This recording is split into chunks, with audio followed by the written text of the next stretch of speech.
Sira ang ulo niya o nananaginip siya ng gising. Eh, saan ka lang galing? 4 na oras kang nawala. Sa simbahan? Nang umpisal ka? Ba, mabuti pa yung pare, alam ang kasalanan mo. Galing ako sa supermarket. Paghating gabi kasi ginugutom ako, kaya bumili ako ng makakain. At saka bakit Huwag ba mo ako tatalikuran. Sino ka ba? Asawa pa rin kita. Asawa lang kita sa salita, hindi sa gawa, ha? Saan ka talaga galing? Kay Mrs. Osaita. Nakita kami. Sino nga Zaita? Si Louie? Mrs. di si Olivia. Alas 11 na ako malis dito. Alas 3 pasado na kami naghiwalay. 3:30 nandito na ako. Nagmaneho ko, so bakit hindi mo tanong sa kotse? Huwag ka magsisinungaling. Muntis ka, no? Sino ang lalaki mo? Si Louie, ano?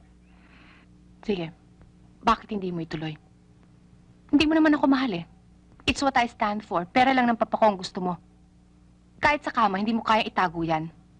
So ano pa nirereklamo mo, ha?